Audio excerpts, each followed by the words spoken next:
Baik, Assalamualaikum warahmatullahi wabarakatuh. Silakan baca doa belajarnya. Bismillahirrahmanirrahim. Ya Fattahu ya Alim, ya Razahu ya Karim, iftah lana babal ilmi minal Qur'anil azim, minal Qur'anil azim. Baik, Assalamualaikum warahmatullahi wabarakatuh. Alhamdulillah rabbil alamin, wa bihi nasta'in ala umuri dunya waddin. Asyhadu an la ilaha illallah, asyhadu anna Muhammadar Rasulullah. Baik, sebelum kita belajar, Bapak akan absen terlebih dahulu. Pertama, Salsabila, Roni Iskandar, Juwita, Sahadina Esa Hasibuan, Roma Lagusti Harahap, Riona. Ada yang tahu Riona kemana? Atau ada yang dititipkan suratnya? Sakit ya? Ya, Pipi, Dewi Sartika Pratiwi,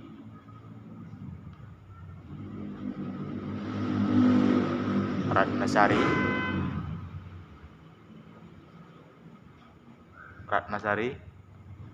Ya, ada yang tahu kemana Ratnasari? Ya, berarti tanpa keterangan ya. Baik. Sebelum kita lanjut ke pelajaran kita selanjutnya, apakah masih ada yang kurang jelas dari pelajaran kita sebelumnya, yaitu tentang adab-adab kepada ibu bapak? Ada yang kurang jelas anak-anak? Entah ada yang dipertanyakan atau ingin yang masih diragukan, silakan dipertanyakan. Ya, kepada Roni Iskandar silakan. Ada pertanyaannya.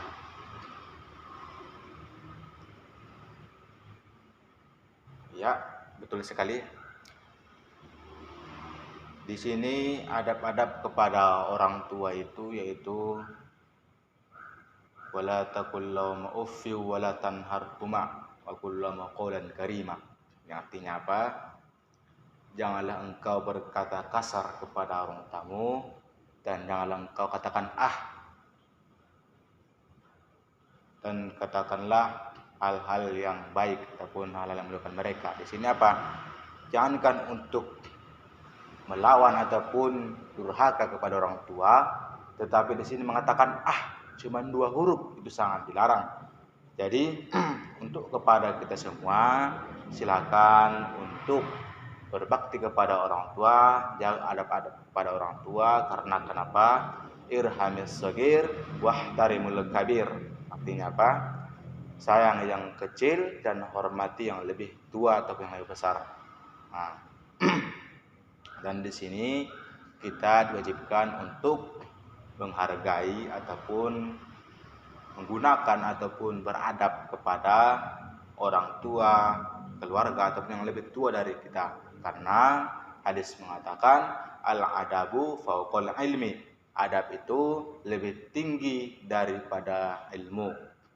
Orang beradab tapi berilmu akan dimuliakan, akan disegani, akan dihormati. Tetapi orang yang berilmu tetap tidak beradab itu sama dengan binatang ataupun sama dengan tidak dihargai, tidak disegani ataupun tidak dihormati. Nah, seperti itu. Baik, kepada Roni Iskandar, apakah sudah jelas tentang pertanyaannya? Baik. Apakah masih ada pertanyaan untuk materi yang minggu kemarin? Nah, baik, kalau tidak ada kita masuk belajar selanjutnya, yaitu tentang sifat jujur.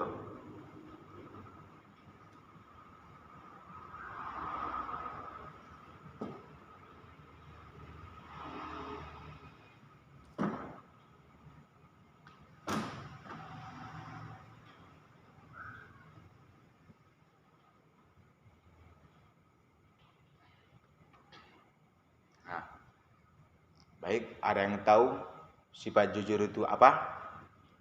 Menurut pendapat masing-masing. baik. Apakah ada yang tahu?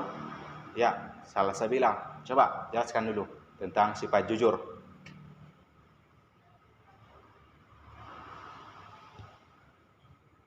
Ya, coba diperjelas lagi oleh Juwita, diperjelas lagi tentang yang dikatakan salsabila tadi. Nah, ya betul sekali.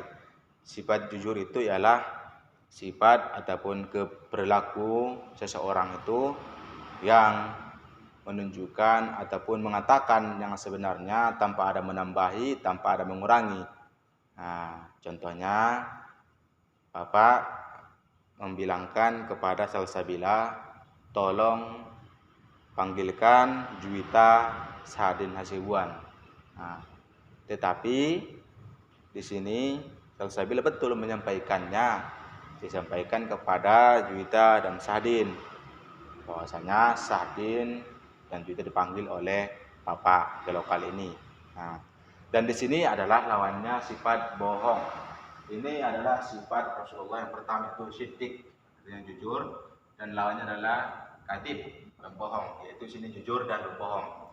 Di antara kedua ini tentu ada hal yang berlawanan. Yang pertama itu jujur dan yang kedua bohong. Nah, dari sifat jujur itu maka akan terlahir kepribadian seseorang yang akan baik dan akan dicontoh oleh seseorang itu, baik oleh keluarganya ataupun anaknya. Jadi selagi kita masih bisa untuk bersikap jujur, dan silakan untuk bersikap jujur, karena tidak ada ruginya kalau kita untuk bersikap jujur, walaupun ada pepatah mengatakan katakanlah sejujurnya walaupun itu sangat pahit. Memang di saat kita mengatakan itu sangat pahit, tetapi di kemudian hari kita tidak pernah menyesal akan sikap ataupun sifat kita yang jujur tadi. Coba sebutkan Dewi Sartika contoh dari sifat jujur di kehidupan kita sehari-hari. Coba jelaskan ataupun coba sebutkan contohnya. Ya, betul. Nah, di sini Sartika mencontohkan bahwasanya Sartika itu ditanya oleh ibunya, apakah pelajaran tadi di sekolah? Maka Sartika menyatakan, yaitu kami belajar kepada Bapak Rizky Pasaribu tentang sikap jujur. Berapa tadi dapat nilainya? Kami tidak membuat soal, kami cuma diberikan kerjaan rumah ataupun PR. Nah, dan di sini Sartika menampakkan buktinya bahwasanya dia itu jujur dan tidak berbohong. Nah, dan dia mengatakan sejujurnya. Nah, inilah contoh sifat jujur dari Dewi Sartika. Yang lain dari Romala Gusti ataupun dari Juwita, apakah ada contoh yang lain? Coba. Oh, dari Salsabila silakan. Contoh yang lain.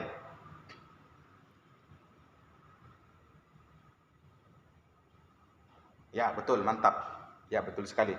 Nah, di sini Salsabila mengatakan dia ditanya oleh ayahnya apakah dia sudah makan atau tidak. Nah, ini jadi dan Salsabila mengatakan saya sudah makan ya, karena saya tadi diajak oleh ibunda untuk makan setelah saya pulang sekolah. Nah, dan di sini pas waktu ayahnya menanyakan kepada ibunya mengatakan bahwasanya Salsabila itu tadi sudah makan bersama-sama setelah pulang sekolah. Dan di sini ibunya juga jujur, Salsabila pun jujur. Jadi ayahnya pun seketika waktu itu dia mau berbohong, dia akan berpikir bahwasanya anak dan istrinya itu tidak pernah berbohong kepadanya. Nah, dan di sini apabila kita mencoba berbohong untuk sekali saja dalam kehidupan kita, maka akan terus-menerus kita akan berbohong kepada seseorang itu. Allah berfirman, ya ayyuhalladzina amanu taqullaha qulu qawlan syadida. Yang artinya apa? Hai orang-orang yang beriman, bertakwalah kamu kepada Allah dan berkatalah dengan kata-kata yang jujur. Dan berkatalah engkau dengan perkataan yang jujur. Karena apa? Allah mengatakan, Allah sangat mengancam orang-orang yang berbohong. Dan di sini dari sifat jujur itu maka Rasulullah SAW menggelar Abu Bakar Siddiq dengan gelar Siddiq, yaitu yang pertama tadi jujur.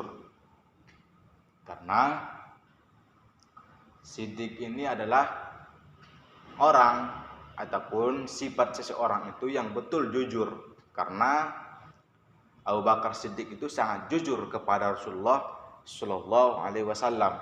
Karena apa? Karena Abu Bakar Siddiq ini adalah sahabat ataupun Khulafaur Rasyidin yang 4, diantaranya adalah Umar bin Khattab, Abu Bakar Siddiq, Utsman bin Affan, dan Ali bin Abi Thalib. Nah, dari materi yang tadi itu, mari kita praktekkan di kehidupan kita sehari-hari. Silakan untuk praktekkan kepada diri kita, tanamkan diri kita untuk berkata sejujur-jujurnya. Apapun yang terjadi dalam kehidupan kita, silakan untuk berkata jujur. Dan jangan pernah sesekali engkau berbohong, baik itu kepada ibu bapakmu, ataupun gurumu, ataupun kawan-kawanmu. Karena kita banyak melihat orang banyak berkata-kata bohong, ataupun banyak berdusta, hanya untuk membuat orang tertawa ataupun terhibur. Itu seharusnya tidak boleh ya. Walaupun itu buat orang terhibur, itu sudah berbohong. Jadi malaikat itu mencatat amal kita. Malaikat Raqib Atid itu mencatat amal kita. Apa rezeki, Sartika berbohong jam segini. Oh, Sartika berbohong lagi jam segini. Jadi jangan biasakan untuk berbohong, ataupun jangan pernah coba-coba untuk berbohong kepada siapapun, baik kepada guru, orang tua, ibu guru, bapak guru, ataupun kawan-kawan, semuanya jangan pernah untuk berbohong. Nah, baik, di sini Bapak simpulkan sedikit bahwasanya sifat jujur itu adalah sifat yang pertama yang dimiliki oleh Nabi besar Muhammad SAW, yaitu Siddiq. Yang lawannya adalah kadhib ataupun pembohong. Misalnya kalau kita mengaku umat Nabi besar Muhammad SAW, silahkan untuk mengikuti jejak Nabi besar Muhammad SAW. Memang kita manusia biasa, susah untuk ataupun sulit untuk meniru sifat Rasulullah SAW yang bersabar, yang sangat sabar, yang sangat jujur, amanah, menyampaikan.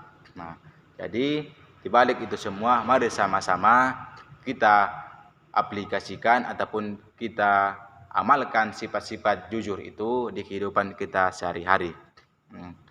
Baik, silakan buka bukunya halaman 32. Di situ ada soal, apakah itu sifat jujur? Nah, apakah kamu pernah berkata bohong kepada orang tuamu? Nah, di situ cuma ada 2 pilihan, ya atau tidak. Nah, apakah engkau pernah mengerjakan PR di rumahmu? Nah, itu cuma 2 jawabannya, ya atau tidak. Jadi kepada kita semua, silakan untuk mengerjakan tugas di rumah dan minggu depan kita kumpul. Baik, dari pernyataan tersebut, apakah semua anak-anak sudah mengerti, atau ada yang ingin ditanyakan, atau ada yang janggal ataupun masih kurang jelas dari penjelasan Bapak tadi?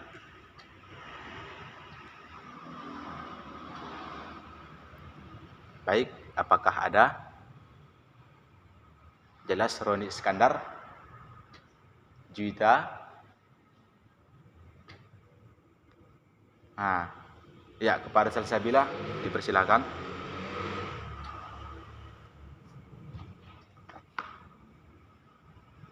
Ya, betul ya. Betul seperti yang dipertanyakan oleh Salsabila tadi. Ada pernah suatu ketika seseorang itu, ini adalah cerita ataupun fiksi atau jelas ya, di mana orang itu pernah berkata, apakah berbohong itu boleh? Ketika kita sudah mepet ataupun kita sudah terancam. Di sini banyak fiksi mengatakan, yaitu apabila kita untuk menyelamatkan nyawa kita ataupun nyawa seseorang, maka apabila kita berbohong, Karena apa? Antara dosa yang berbohong dan pahala yang menolong nyawa seseorang itu tidak sebanding. Karena kenapa? Kita berbohong cuma 2 kata, tidak. Nah, sementara di balik kita berbohong tidak, kita telah menyelamatkan nyawa orang yang kita tidak tahu apakah dia sudah mendoakan kita begitu banyak, apakah dia orang baik atau orang beriman, seperti Rasulullah SAW yang sudah ketika ada seseorang yang bertanya, apakah kamu ya Rasulullah? Saya tidak melihatnya. Nah, seperti itu. Jadi apabila nyawa sudah terancam ataupun membela diri, maka gunakanlah. Tapi jangan sempat di kehidupan sehari-hari digunakan. Itu tidak boleh. Nah, seperti itu. Baik, mungkin itu saja. Mari sama-sama kita tutup dengan membacakan Alhamdulillah Alamin. Sampai jumpa di minggu depan. Dan jangan lupa tugasnya dikerjakan. Baik, syukuran katsir. Assalamualaikum warahmatullahi wabarakatuh.